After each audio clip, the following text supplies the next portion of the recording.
And we're live. Live. So, welcome to the podcast. That was such a fail. John Marco, GPS official, and I were staff out in Storm Lake, Iowa, hence the name of the Storm Gain podcast.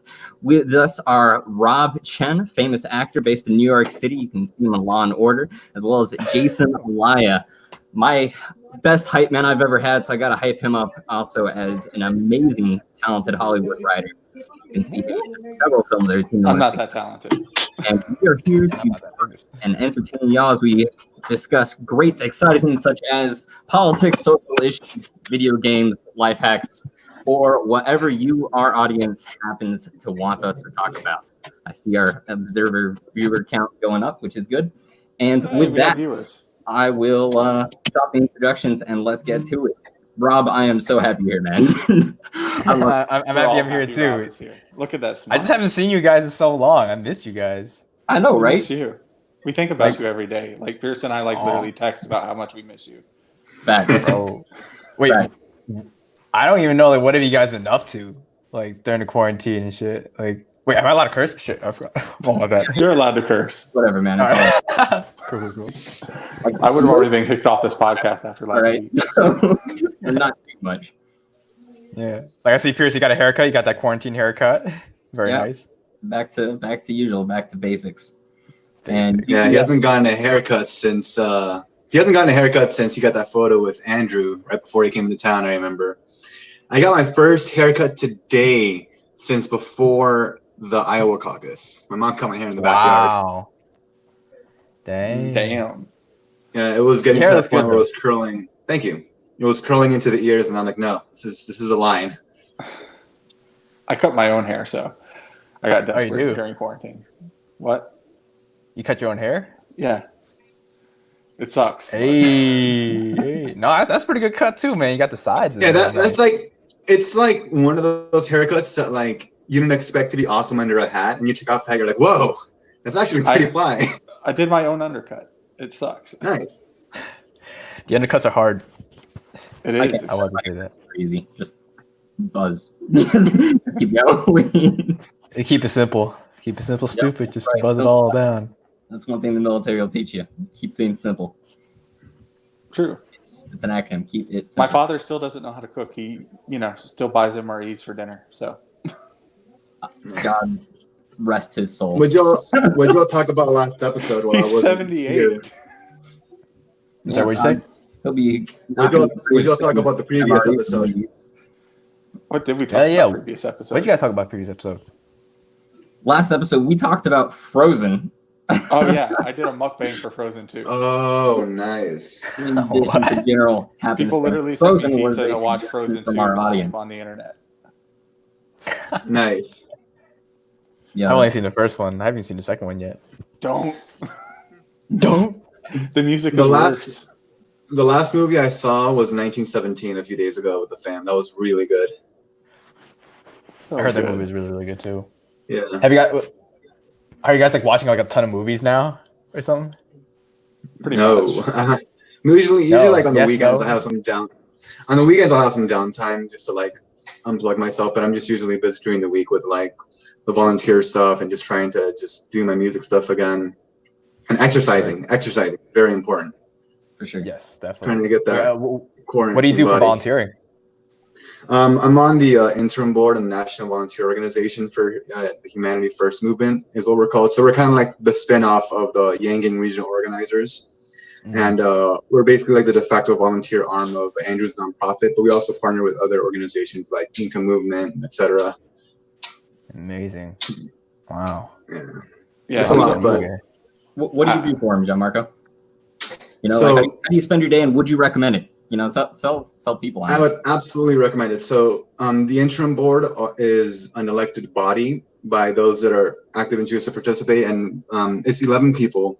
And my duties are mainly to act as the liaison between the support group and Humanity Forward. So we meet with them once a week, Andrew once a month, and we try to work together as best we can. And the great part is we're basically viewed as equal. How much we wanted them to empower the Yang Gang during the campaign. That's finally come to fruition in a very proper way this time around. And we help them with their volunteer efforts, like coordinating COVID relief calls, micro grants they're doing for $250 a month.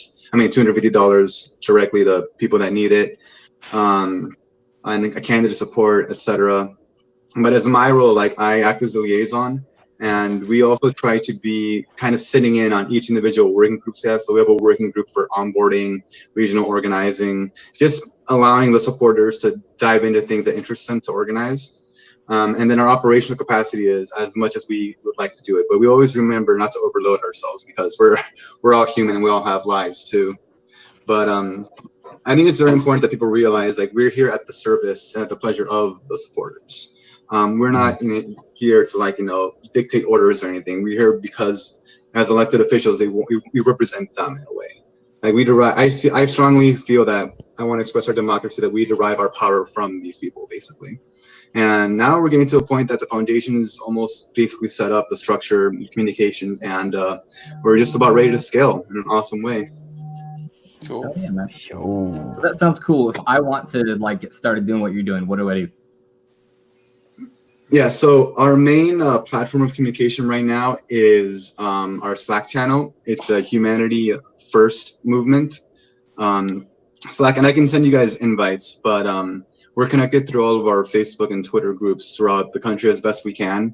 That's one of the things we're focused on, the regional organizing working group, is just kind of reactivating Yang Gang across every state and around the world if that's what we can. But right now we're focused on a national level. And of course, it is much harder to get people excited to support like a local assembly person, for example, versus a presidential campaign for obvious reasons. But I try to personally phrase it as everyone wants Yang 2024 to happen, obviously. So here are the things that you can do today to make that a slam dunk. Like you can support these candidates, call your representatives and senators to advocate for these things, because even if Andrew doesn't run for whatever reason in 2024, we would have already shifted the conversation entirely with the work we put in already. So yeah, in terms of getting involved, Slack is our main thing. We're trying to expand to other things, but we're always leaning on the side of progress over perfection, basically. So while Slack might not be the most accessible thing to everyone, it's certainly our starting point. Okay, cool. So where do I start? I just send me your email and I'll invite you in. You don't have his email. I do have your email. Why wouldn't I have your email? But yeah, I'm on my phone actually right now, and I sold my laptop, so I can't minimize and do the invite code right now. But I'll pass it along to you as soon as we're done here. All right, sounds good. Well, yeah. I was also asking for anybody watching that maybe wants to continue. Yes, if you want to connect with us in general, we are at HF Movement on Twitter. That's our main platform right now, and our website should be launching soon, actually, as well. And you can also hit his Twitter tag, which is right underneath his beautiful face and stuff. Yeah. On this stream. Harass him there. He loves it. Right there, right at the bottom. Perfect. Yeah. That's amazing, man. It is ultimately not just work towards advancing our nation forward, but it is also hopefully prep work for a Andrew Yang 2024 campaign. Do you think that is likely to happen? I cannot comment on that myself. Fair enough. But we all hope that it will. That's a yes. Anytime there's a no comment, it's a yes. Oh, careful how you phrase it. A lot of things up in the air, really. There's a lot of things. For a while, people were talking about, is Andrew Yang gonna run for mayor of New York and stuff too? That's still a possibility in the cards. I hope he does. You think so? Yeah. You think so? I hope he does. We covered this last week. I'm not affiliated, and currently like John Marco is, so I can opine about this freely.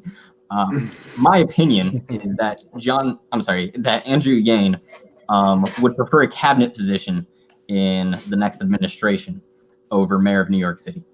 But I think if Biden doesn't win, which right now I don't know, I literally could not predict who's going to win right now.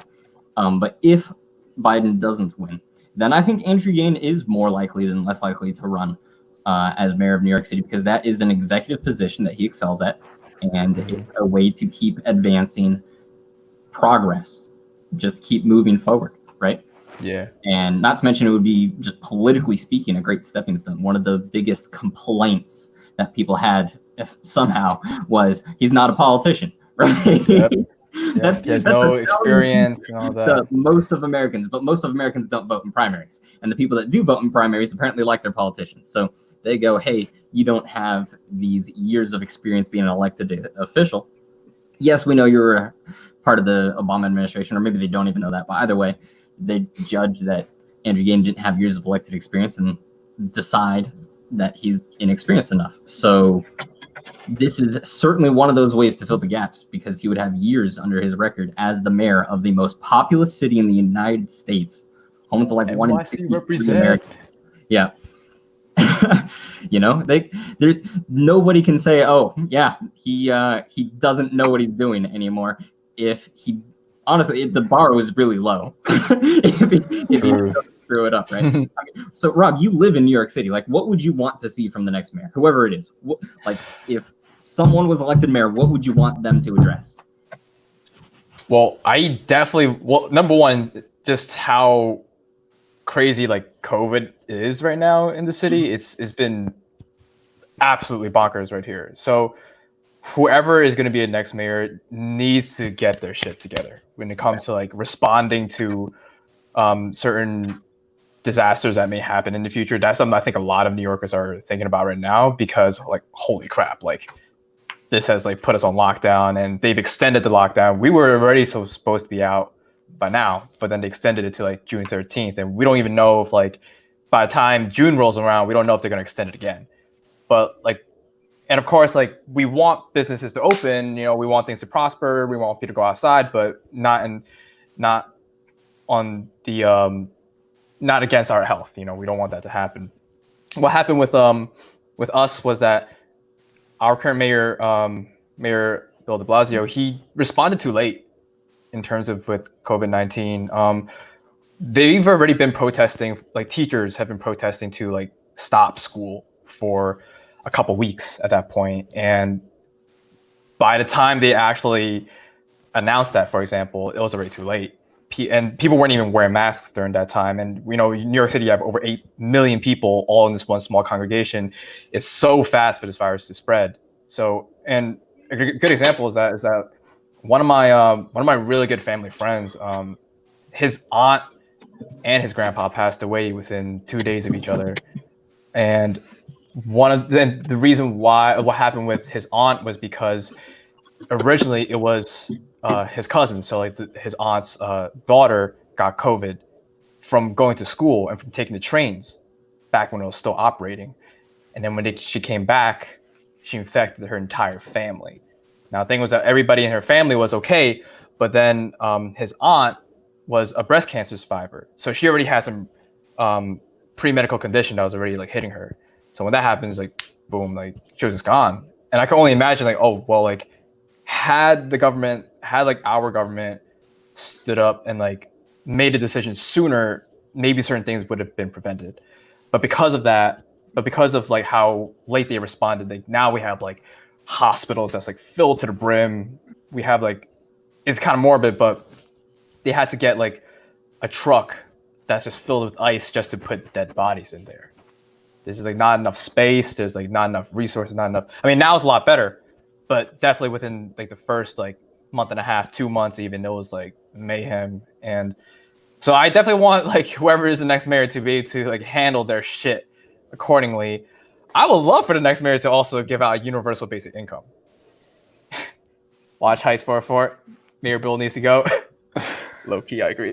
But I would love for whoever is the next mayor to be open to a universal basic income. We have seen how Andrew Yang's Humanity Forward has really helped people. He made a recent post on his Instagram where there's this lady with her mom, and they were at their last bit of money. They had only $5 left. And then she got the $1,000 from Humanity Forward. Game changer. Like I read that post, I got like goosebumps. I got a bit emotional about that because there are so many families like this, so many people, like apartment houses, like we're all like getting hit by this. So I hope they're open to universal basic income. That would be fantastic. So mainly those two things I would say for now.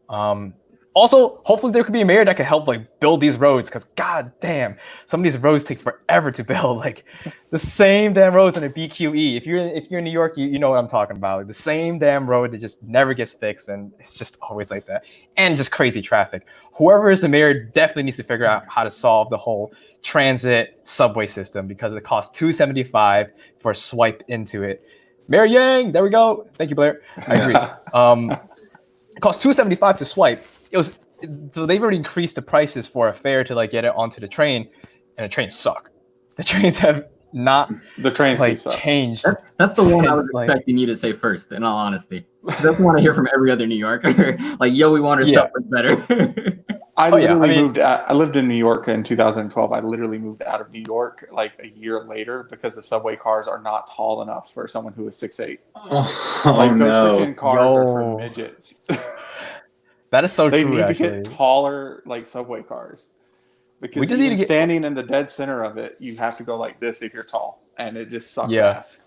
It's hard though. From like freaking Park Slope to fucking Manhattan like this, like it's like a 20-minute ride.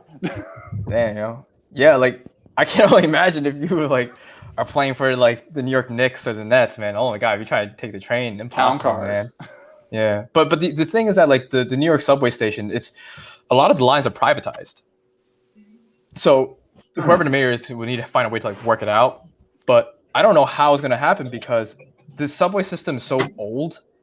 So if you're gonna like change the subway system, you almost have to like completely like destroy it and rebuild it in a way, you know, like at least that's how I see it. Because currently right now it keeps on having a lot of problems, and not only that, but there's always accidents. Like people will throw trash into the trains, and then sometimes it'll catch on fire. So every year there's always cases of train tracks catching on fire, or somebody like getting hit by the train and stuff. But if you go to Asia, they actually have like walls. They have like a glass door, so nobody could throw trash onto the train. Nobody could just like commit suicide, like jump on the train. Like it's all in a door. And there's also arrows that points at the ground, where like, okay, when the door opens and say like it's rush hour, there's an arrow that points in of like, this is where you're gonna walk in, and this is where you're gonna leave. Instead of people rushing in and out all at the same time, and then people cussing each other out. If you're not like a linebacker for the Giants or something, you have like, during rush hour, you can't get in on and off the train like without like knocking some you probably people physically can't even get on, you know? Yeah. Very simple solutions like that. Yeah, I would love for that mayor to be able to fix our New York Transit. I would also be very happy if our mayor was open to putting solar panels on every single apartment complex too, because we could, if we wanted to, have solar panels on top of these like big tall buildings, as well as a garden. You know, having a garden, I think having a garden or just some greenery will be important, just because of all the pollution that we have here. And we have it in the Barclays Center. So the Barclays Center is kind of where the Brooklyn Nets play. So if on the roof of it, it's all grass. If you can call what the Brooklyn Nets do playing basketball, I mean. Yeah, they're better than the Knicks right now. So. True. Well, I mean, no one's playing at this point, but I would love if they're open to having renewable energy and like solar panels, as well as plants on all the roofs, because we have a lot of buildings and it could use some like greenery. Yeah. And universal basic income. So I'll say that. I mean, I would imagine in New York, because I've heard they're doing this in Los Angeles now with everyone just staying indoors, that they're actually advancing ahead of schedule some construction projects. Now, I'd imagine in New York, with everyone staying indoors, would be a good opportunity to do that. Yes, for sure. I mean, but there's still people like roaming out and stuff too. Some who don't even wear masks. They're just out and about because there's also I'm American. I have my free rights. I want to do whatever I want. So. Yeah, it's not going to happen. Homeless people can't afford a mask, and homeless people have like no home to go to. So, yeah, that's another big problem too. I mean, the New York City homeless population is not as bad as say like LA's, but still, like it still exists, and there's still a huge amount. So they're just roaming about, and you go to the homeless shelters, it's still going to be a big problem over there. Jails as well, like if you follow like I follow Van Jones on Instagram and on Twitter, and he's a big advocate for his platform like Rebel, which where he wants to make sure that those who are in the prison cells like get adequate treatment, and because they're suffering hugely from COVID-19 too. And we have a jail at Red Hook. So yeah, it's definitely quite a lot of problems over there. So whoever that mayor is, maybe it's Andrew Yang. And honestly, Pierce, I wouldn't be opposed to that either. I think it would actually be it would be a smart move for Andrew Yang to run for mayor if he doesn't if Biden doesn't get elected. However, like he will probably have to make a decision pretty soon because if you want to run for mayor, that's like right around the corner. No, the election's in 2021. Yeah, it's technically it's right around the corner. Like, Okay, well, like whoever decides the on like election in 2020 will be decided before Andrew Yang is required to be on the ballot. I'm pretty sure. sorry, what did you say? So, Biden will be the president-elect before Andrew Yang has to register as. Love Pierce's optimism. Or I'm saying. I think it's more so just knowing the deadlines more than anything. Yeah, like the deadline, so there's that, But I mean, like, who knows? Who knows what happened? Yeah, and how we were talking about the homeless situation earlier, I was thinking about today this article I shared several months ago before the crisis even happened, because given the homeless situation in Los Angeles, which the headline is basically like, looking at homeless people is important. And it's a deep dive into like how pretty much when you have someone that is unfortunate enough to be homeless, like when you take it a step further and dehumanize them even more by not even looking at them, that is a huge psychological and a mental health risk in general. Like I remember getting off the off ramp on the highway in California. There's always some homeless person just asking for change, and after reading that article, I remember like how it is important just to acknowledge them. Like, even if you can't give anything, just acknowledging that they're there and that you acknowledge them as an existing person is, in my opinion, better than just even if you can't give nothing, that's something. And especially given how the world is doing right now and how vulnerable they are, I think that's even more important now more than ever. Definitely. I've had people who like there's always certain people in New York City who would collect cans. They'll sell it for like 5 cents a can, and I remember one of this lady, her whole bag of cans like fell off of her cart, like in the middle of the road, and I just kind of helped her like sweep it to the side so no cars would like crush the cans and hurt her. And I just started talking to her, and she's saying, "Wow, like nobody talked to me, nobody paid me any attention. Like you were like the first person." And just for her, like just hearing her say that, I could feel that, like you could see that their energy like comes back up, like they're become alive again. A lot of times like when we don't acknowledge them, they just feel like, oh man, like the world's against me and stuff like that. So I totally agree with you on that, man. It's like humanity first, man. Everybody, human beings. Yeah, and like this entire situation is like a good moment of self-reflection. Like in general, I'm just hoping we do everything we can to come out better. Like we have a tremendously unique opportunity here to do that. One of the more interesting, I guess, social aspects of this is how we're labeling a lot of these employees essential workers. And I remember growing up, like I finally had the opportunity to work in the service industry at some point, because I feel everyone should work in the service industry just to learn that experience in general. You learn a lot about being a human and just sticking in your skin.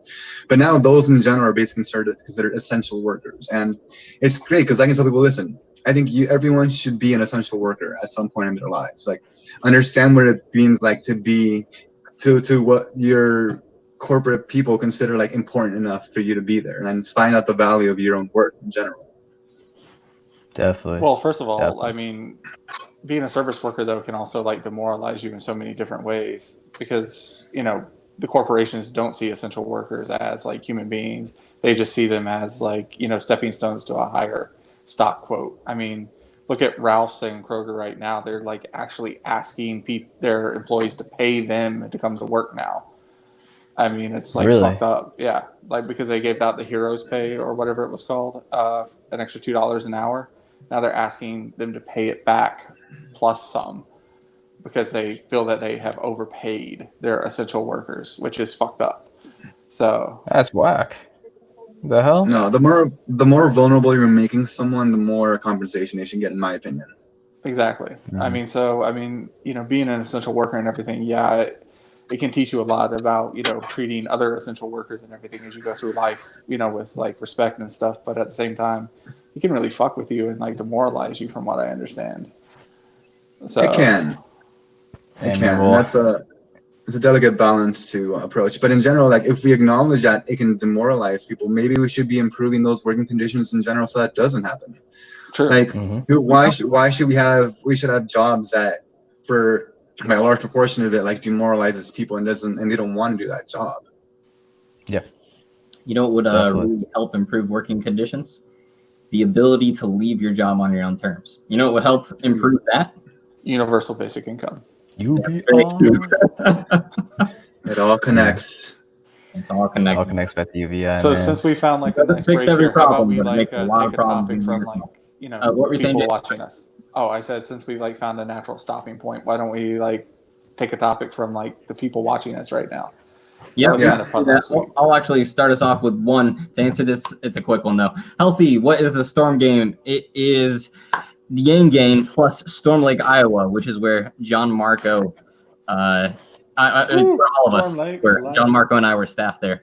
Mm, So Storm Lake, Iowa, Yang Gain, Storm Gain. There you have it. yeah. Fun fact: the office we were at was formerly Obama's office in Storm Lake back in the day. Oh, Oh. shit. Really? I I didn't know that. I did The not whole know that. time I was there, I never knew that.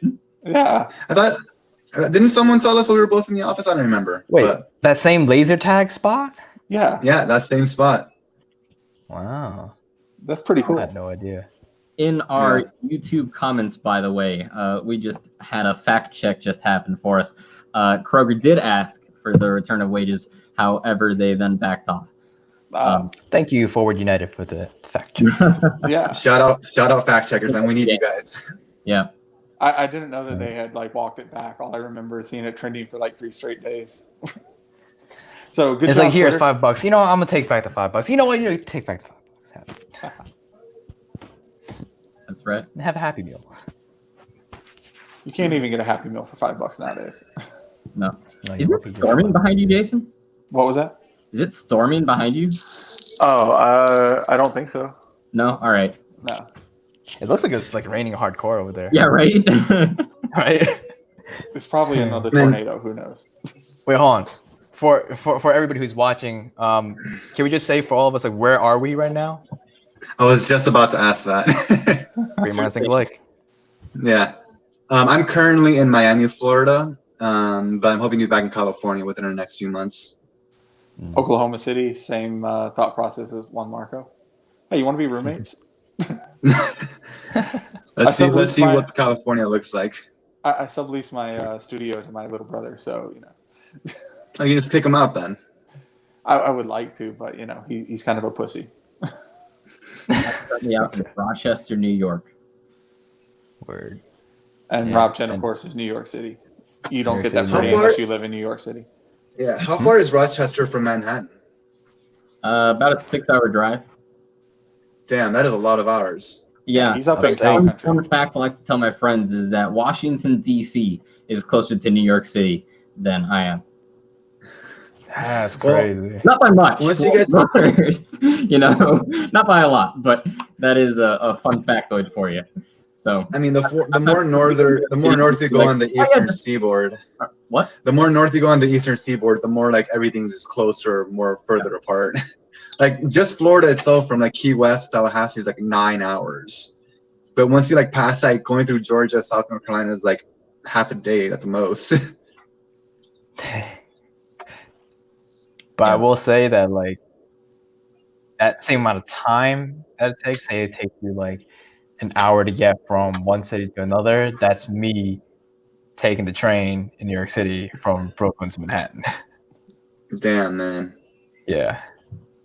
That's I've why been to New York Bay Area City twice. takes the transit. I've been to New York City twice, and I thought at that point the train system was efficient enough. Like, okay, it's here where it's supposed to be. It takes me there. It takes time, but I mean, when you I have don't think no he actually other got on the metro train system during to rush hour. yeah, I guess when you have no other train systems compared to, it's like the best and worst one you've ever seen. Yeah. From an LA. So, fun fact: a lot of people in Los Angeles don't even know this, but LA has a metro. Yes, we do. Yeah, It sucks Like I said, a lot of people from LA don't even know this. The New York City Metro is a bit more serviceable than the LA Metro, by a lot. If you take the, This is not if even you're dumb enough to ride the LA Metro, I mean, Yeah. LA Metro's horrible. Yep. I mean, if your stops are by the metro, it's worth it. I know some people that use it, but I wish it was just a lot more bigger and better. Yeah. Everybody does down there. I Yeah. mean, like I said, a lot of people don't even know it exists because it's just so. Oh yeah, I didn't learn until I moved there 5 years ago. I'm like, wait, what is that thing going into the ground? Like, oh my god, that's underground. But you compare New everybody York drives. transit system to say one in Seoul or Tokyo, Oh, Tokyo's amazing. and right, yeah. Now those metros are much newer. All right, it's Yeah. worth noting that. All right, the New York City metro is far older. You know. Well, okay, it's not that their metros are much newer. It's the fact that they are constantly updated to be better. Well, so they built it to be able to be upgraded, if that makes sense. A lot of the New York stations were not built with the idea of upgrading them in mind. I mean, like you look honestly at some of these stations that are brick and they have, I forget the name of the word for little stones making pieces of artwork. Mosaics. Mosaics. Thank you. You know, like it's impressive. Honestly, it's super impressive to see like, oh, this is just like the normal station for this neighborhood. All right, you know, but like that's because they intended this is it and this thing's supposed to last. Problem. Society still changes, and things rarely age as well as people think that they're going to age. Oh, you know, even a lot of the skyscrapers have like a ship of ship of Theseus conundrum going on, where it's like if you change a plank of a ship one plank at a time until the entire ship no longer is original pieces, is it still the same ship? It's a philosophical question, right? Well, the Empire State Building at this point is like, I'm going to throw out a number. I don't know what it is, but I know it's a majority, 90% new parts than like original parts, right? You know, so like these things are constantly getting upgraded. The subway system has not probably received that same level of care that it's needed. But yes, not enough love over there. You know, it absolutely has. Like Rob mentioned, the plexiglass, you know, dividers to prevent people from falling into the tracks. That's not at every station, by the way, but it's at a lot of them. Mm-hmm. You know, like but that's what I was mentioning before, which is why it's like modern, right? What'd you say, man? Oh, it was what I was saying before, which is why it's like it's so hard to update the New York subway stations because it's exactly what you said. Like it was built so long ago, and that was what it was good back then, you know. But now that we're in 2020, it's like, oh wow, like there's so many problems with it. It keeps breaking down, and you could try to like fix it, but right now it's just more like, oh, can we just put a Band-Aid over it? It's more like, how many Band-Aids can we put over this wound and it still keeps bleeding regardless, you know? So, I mean, if they're going to do it, they're going to have to like find some new type of method. I don't know what it'll have to be, but they got to do something because like you go to any, you know, as you said, you know, you go to Seoul and stuff like that. The trains are nice, like AC, heat, like you don't feel like you're like about to fall off. Like in New York subway station, you got to hold on to something every time. It's like everywhere, man. Yeah. And like the situation with that is that, sure, if they need to disrupt the service for a while to improve it, sure, a lot of people are going to hate it, but that service is going to take much more to improve the longer they wait to do it. Mm-hmm. The issue is, honestly, a lot of these things you're looking at months, you know, and that's like, hey, I can't get to work now, you know, like nobody wants to bite that bullet, if that makes Nobody sense. does, yeah. Nobody. We tried that. Like New York City tried that with the L line, the L train, which goes from Manhattan to like Williamsburg area. They were supposed to shut it down for like a whole 9 months to a year. So people were already getting ready for that. They're, oh shit, it's going to be closed for a whole 9 months to a year. So then, and it's more than just commute. It's more just commuting, right? Because then you also got to think about the businesses that are around the area, that are around, say, like in the Brooklyn area where the stops are, the train stations are. You know, those businesses are usually going to be prospering. But if you close down the whole train track, the entire line, like whatever businesses around that area, whatever neighborhoods around that area, their values are going to go down too. So that was already happening, but and then last minute, the city pulled it back, and they said, "Okay, we're just kidding. We're not going to do this construction. The L train is going to go back the way it is."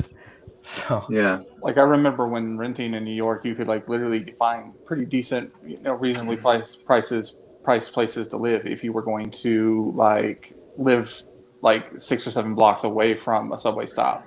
But if you wanted to like live anywhere remotely close to a subway stop, I mean, rent's like triple what it is like 6 blocks over. yeah, I mean, That's it's just crazy. insanity.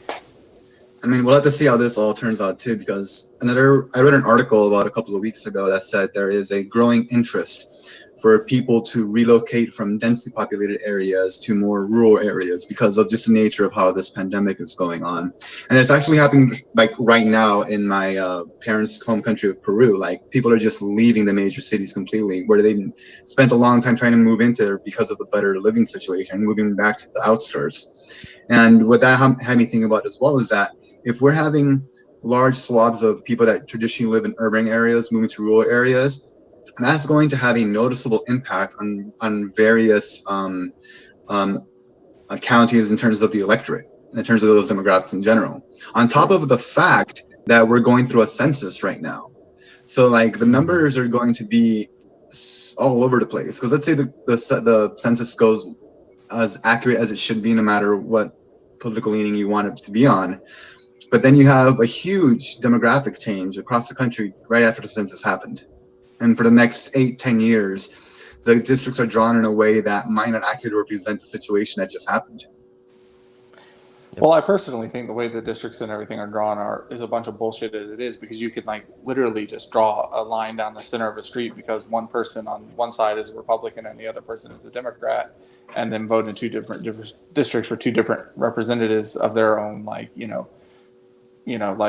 political color and stuff, like red or blue, stuff like that. It's a bunch of bullshit. I think as far as districts are drawn up and everything, they should be drawn as is and they stay as is and everything. That way they're fair and equal and everyone has a chance in them and so on.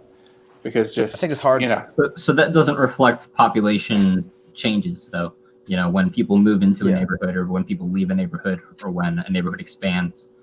There is a reason why we change it, and we should change it. To be frank, what we don't want is gerrymandering. That's the problem that you were trying to point out. Where and I mean, but everything is gerrymandering. That's the problem. I mean, you can have like totally just messed up looking districts and stuff like that, and just people who go into the same school district voting for two different candidates who promise two different things, and then nothing getting done in that school district and stuff. It's just, it's an issue that needs to be just fixed, like, and just redrawing all the time. Just, unless you're going to get like someone who's completely independent and uninfluenced by political money to redraw the lines, which seems to be pretty much impossible. Or here's an alternative solution for you: have the computers do it. Ooh, it's not that hard to make a population heat map. Yeah. But in general, but how is it easy to hack? Our government has to update with technology for sure. Yeah.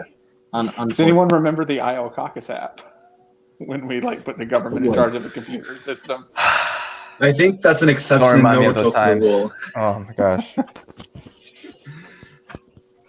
I remember. They're still counting, by the way. Yeah.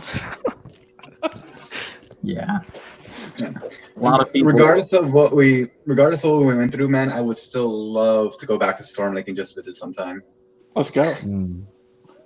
That was I never expected such a. We're supposed to be relocating to less densely populated areas. Storm Lake is definitely less densely populated. 10,000 strong, right? Yeah. But it was a very awesome multicultural center that I wasn't expecting when I first got there. True. Same here, yeah. I also really dug the coffee shop. That was like right next to us. What was the name of that place again? Grand Central. Was it Grand Central? Maybe. It had a train on it. Grand Central Coffee?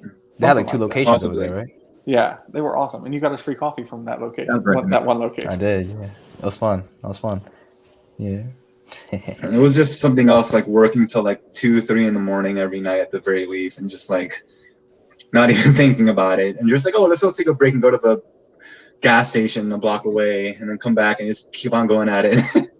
The fact that going to the gas station became a break. That's we left crazy. no Man. stone unturned in that city. We we we did not give up. That's what you do when you believe in the mission. Oh yeah, man. For sure.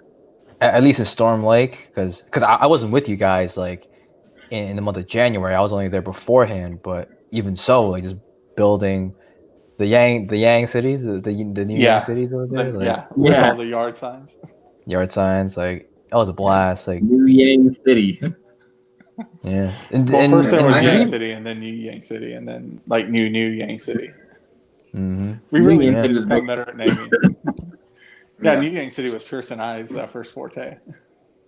Damn. I had never worked so long and so hard, and at the same time not like been so little tired from that lack of sleep, especially in the last few days. Like I remember I slept a total of 9 hours total in the last 3 nights there, I'm just and cooking for I was people. just like going up and at it, no problem. Yeah.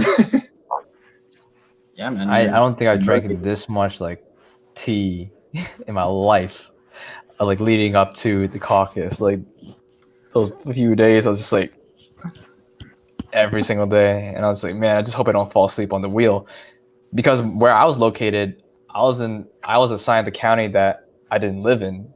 I was in like our office was in the Winnebago County, but I had Alameda, which is like the one next to it. So I gotta like drive a whole like 20-30 minutes out there. So every morning it's like, oh shit, like I hope I don't fall asleep on the wheel. Like, oh man, especially when it snows. Oh shit, man. But No, the snow was so much fun. yeah, No, it was, don't it was regret it not. at all. It was I mean, blast. the snow was fun when it wasn't dangerous. Yeah, yeah. And then when it didn't like affect our cars or anything like that. Yeah, man.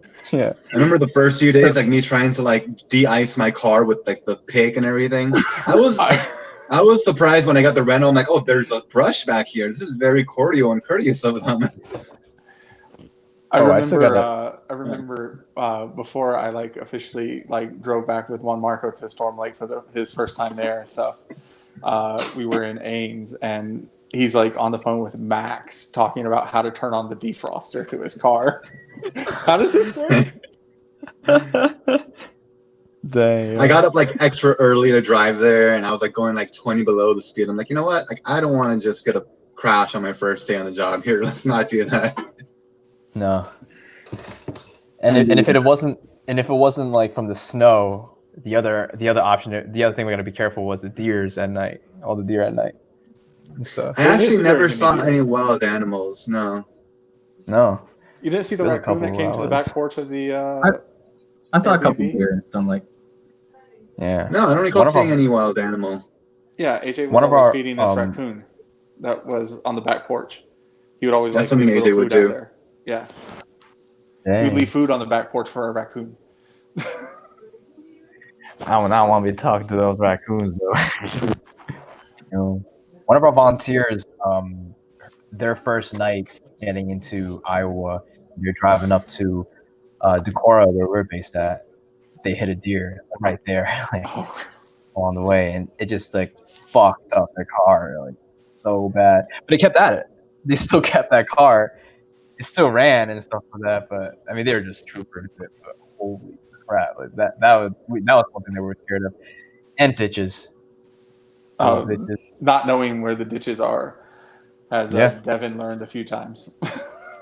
Oh man, yeah. That happened to a few of like our volunteers too. They already got like stuck and like, oh man, like, what's gonna happen? So the things we do.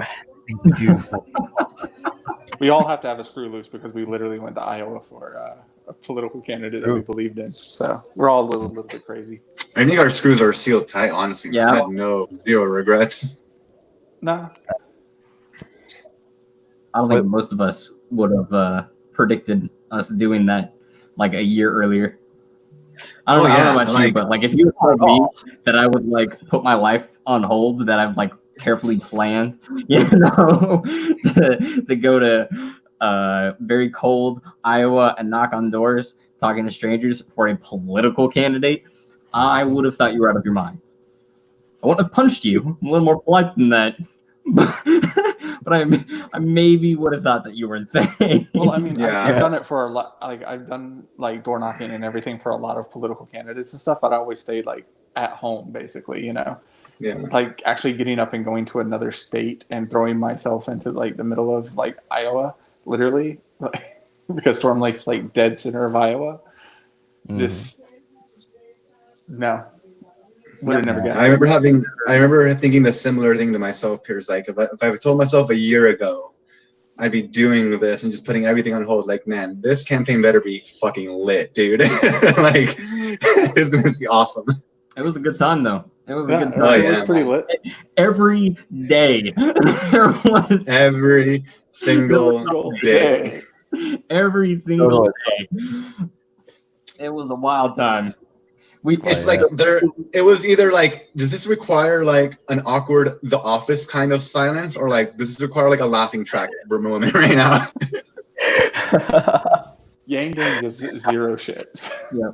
You said earlier that it would have been the reality TV show of the century, and I hands down believe that. We'll keep a lot of the stories offline for public. Jason, I think Jason still wants to write like a script for that, right? I actually have like the first 15 pages of a sitcom for it. Ooh, Oh shit! Word.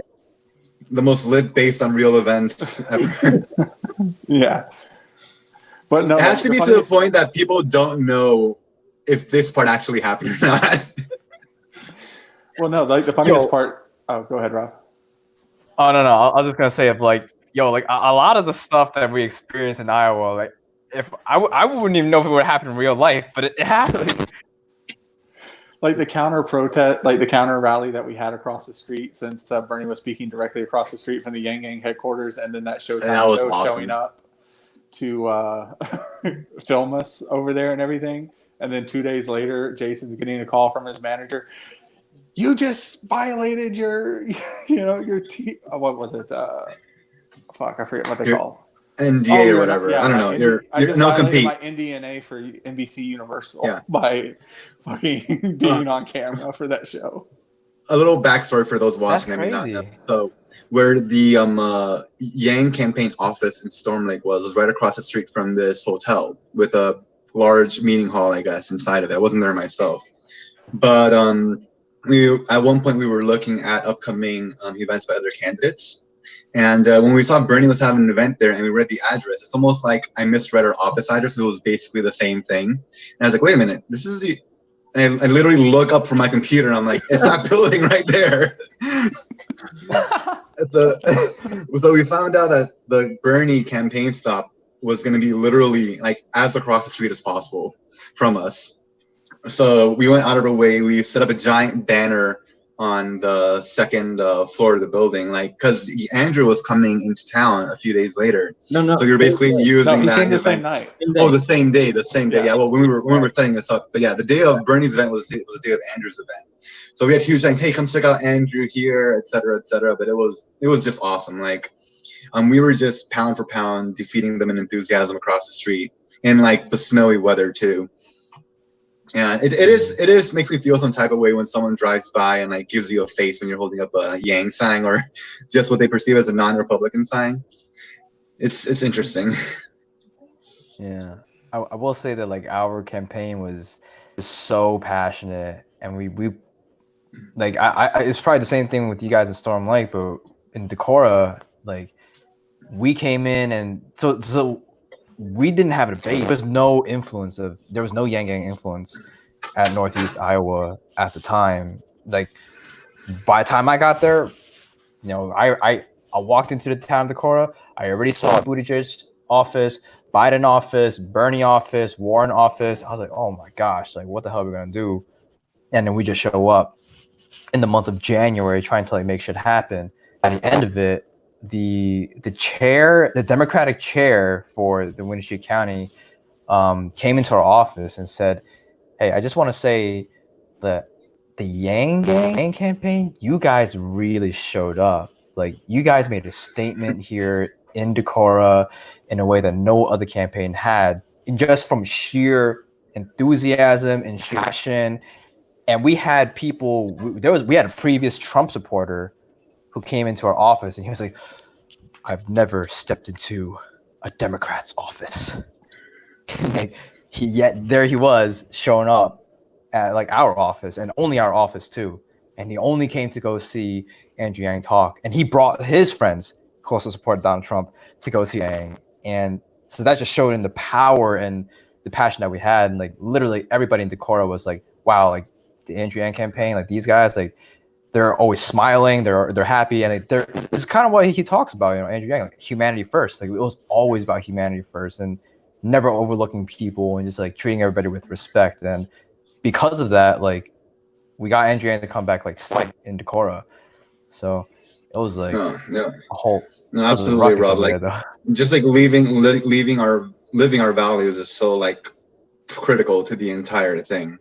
Like I recall doing some text banking in Nevada, and we were having a watch party for an upcoming debate, and I just texted like a million people, like we all did, and then I get a lot of replies like Trump 2020, or like, you know, just a bunch of hardcore Republicans and Trump supporters. And occasionally someone would joke and ask, "Oh, is President Trump going to be there?"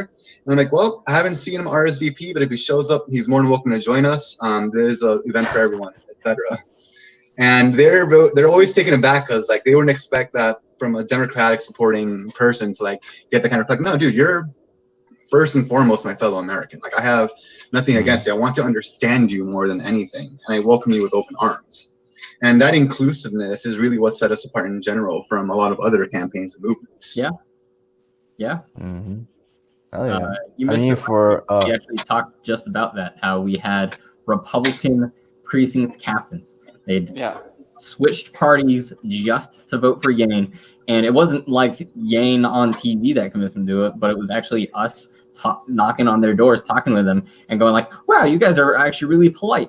Oh, this is what he stands for? Oh, you know, that actually sounds really good to me," right? And they could still be current Trump supporters. Some of them abandoned Trump, but some of them were still current Trump supporters, and they liked Andrew Yang enough to change parties and vote for him. Yeah, Rob Pierce and myself at Christmas dinner at one of their houses. It was amazing. Yeah. I was about to mention that too. What was that? What was that, Jason? Mr. Dad's cooking. Oh, Pierce, Rob, and I actually had a Christmas dinner at a Trump supporter's house. I heard about that story. Andrew Yang so much. Yeah, we were fortunate enough to have his what was it? His son, right? Yeah, Tony. His son had probably already for a while. But yeah, we knocked on the door for a bit, and he's like, "I'll have you know, I'm a Trump supporter. I'm planning to vote for Trump. But you know, my neighbors down the street, they're Democrats, so you might have better luck with them." And we're like walking away, and it's like, wait, what are you doing for Christmas? So we tell him like, "Oh, we got no plans," right? So he says, "You come back here, you're having Christmas dinner with me, just don't talk politics." And of course, it's a huge family gathering, right? So sooner or later, somebody brings it up. "Hey, you three, you're not family. What you doing here?" You know, I mean, like in a very, very polite way, of course, but like somebody's got to ask at some point, right? You know, so we tell them honestly, "Hey, we're here working or volunteering for the Andrew Yang campaign," you know, and we consensually just leave it at that. But, you know, of course, one of them he says, "You know, I always had this question I was wondering, maybe you can ask it for me, you know, is that going to cause inflation or something along those lines?" And of course, you know, you got this conversation started now, and before you know it, the entire table is like listening to us, you know, basically preach about Andrew Yang. And as Jason said, by the end of it, several of the family members, I mean, actually the entire family that was local, that lived in Starkville, decided to caucus for Andrew Yang. The entire family. Mm-hmm. And we put up a yard sign on them. Yeah, it was that humanity first, just being friendly attitude. T-shirts, everything, The policies mattered. For sure, the policies mattered, but the way that we presented them, being a humanity first image, you know, that's what mattered more, I want to say, you know. Andrew Yang and his way of living is the only thing that can get two Jews and an Asian invited to a Christmas dinner. Yo, big facts. I'm American. I celebrate Christmas. All right. Yo, I'm not gonna lie. I never celebrated Christmas like as a true American until like we went to Iowa. That was the first time. Like like saying amen and like singing Christmas carols. Like I never had that. I didn't even know that. I was like, whoa, this is. I felt like I was in Home Alone or something like that. Like, I was going through the like little handmade like carol book looking for dreidel, dreidel, dreidel. Just like hoping. Yeah. Oh, broccoli and bacon inside that like Oh yeah. whatever The that food cream absolutely was. amazing. God. This probably surprises no one to hear watching, but the food was great. Yeah, the food was amazing. It was Dude. So good. Oh my gosh. the The ham that probably they the smoked best for like smoked ham I've ever had, and I say that as someone that is more than intimately familiar with barbecue. All right, Yeah. I have very high standards for my barbecue. The best smoked ham I've ever had in my life was there. Well, they also because I mean they have a farm. It's like everything from the farm, so everything they grew, everything they raised, it was. yeah, the Oh. asparagus came from like the farm. They had a little patch of it down by the Right. creek that they went and harvested. They like the broccoli came from the farm. Like everything came from the farm. It was amazing. Mm-hmm. Vader eats. Yes. Yes, that is very true. That is correct. Yes. Yeah. Yeah. Well, anyway, I think God, I'm still thinking about the food. it's a good episode. I am super happy to have all four of us doing this. This is our first week, all four of us here. We're gonna be here next week. Yeah. Yeah, remember, mark it on your Yeah. calendars Yeah. next week, and I will We'll have remind you another- with text messages every other day. That's right. Yeah. Yeah. Sorry about for last I'm so busy that these come up out of nowhere. Like tomorrow is gonna feel like tomorrow next week already. Oh crap! It's Wednesday. Let's go. Things Yeah, gonna it's already been an hour. for me though. So. Yeah, whoa, Yeah, shoot, it's, already been an hour. That's crazy. Yeah, right. Yeah, Time flies. these are important. These are important to have, especially during quarantine. Like another one of the stuff we're doing at Humanity First Movement is we're coordinating with the Humanity Hangs that Humanity Forward's doing, and we just had our mental health awareness one yesterday, and we're having another one I think tomorrow or the day after. But we basically understand there's plenty of people out there that are either you're already dealing with mental health issues, or now because of the isolation you're going through, it's starting to affect you in a way you never thought possible. And we want to make sure we have an outlet for you to just talk to people. Like I'm very grateful to say that a lot of people were of good, sound mind, and not many people needed help. And that's a good thing in my opinion, because it shows a lot of people wanted to show up just to be there for other people. And I found that really awesome in general. But that's another thing we're working on right now. It was our biggest one yet. We had about 150 people, I think, sign up for it. Oh wow. And Cool. yeah, we're trying to figure out how to manage the scaling with Zoom, because it's meant for like smaller business video conferences, but it's a lot of exciting stuff happening. Wow. Adapting to the new realities. Is there a way you could put that link for anybody who's watching out there? Yeah, maybe I can pass it on to put it in the description, but it's signed up through mainly our Slack. But if you sign up, if you follow our @HF Movement Twitter, I'm sure we'll post all the updates over there. Hashtag mental health. Who else wants to plug something here? I have nothing to plug. I will just say I am one of the first people to have been struggling through all this. All right, I'm an extroverted individual. Oh God, I'm making Pierce, you know me, Oh, man. you're an I'm extrovert, making a Pierce? joke right now, right? Okay. You're an extrovert? I never knew. Right. Yeah, this Never is thought. this has not been an okay time. I make light of No, this it's been again, but I am the first to address that uncomfortableness of saying, yeah, this has been difficult. I have not been proud of how I've responded to this adversity, and it's okay to have struggles. Yeah. I mean, I am willing to be vulnerable, in that regard. So anybody else You are the that man. has been feeling their struggles, like you're the farthest thing from alone, and I wish that none of us were having these struggles right now. Yeah, and It's okay that to reminds not me be of okay. like exactly. That reminds me of possibly the most important thing I've heard someone say throughout this whole pandemic, is where people feel that a lot of us have a lot of spare time on our hands right now. We feel like we should be accomplishing something or proving ourselves in some way with it. And in reality is the entire world is going through something right now. Like the only thing you should be worrying about is just getting through it. Like if that means just like, maybe watching TV or reading books, playing video games, do that. Don't feel like you need to just bust out a routine and feel like you've accomplished something. No, if it means talking to someone, do that. But don't feel like you owe it to anyone or yourself to, be taking tabs on what you've accomplished or not. Just do what you need to do to get through this right now. And that's more than enough. But at the same time, don't be afraid to try to accomplish something, because things can still get done. It's still important to try to do things, Yes. But like always remember to get that focus on achievement yourself. and that accomplishment through, it helps you out. Yeah. I don't think we have enough time to really delve into this rabbit hole, but for next week, you just gave me a fascinating topic I want to talk to, which is American culture, and specifically in regards to our need to always be productive in work. Fun fact for everybody watching, the United States of American citizen, is statistically speaking the most productive citizen in the world. So why is that? Really? Yeah, that's right. God, I feel like a lazy slug. So why is that? I feel like a lazy piece of shit. What the fuck? Of our culture. But with that, That'd be an awesome topic. Yep. That'd be an awesome topic for next week. That's right. All right, with that, I I'm love going to that. cut it. You've all been a pleasure. Thank you for everyone watching. Stay safe, Thank you guys. all of you. God bless. And let's, Have fun. maybe first. Thank you guys. Wave. Oh, Yeah. Woo. We did it. Yeah. We did it. And we're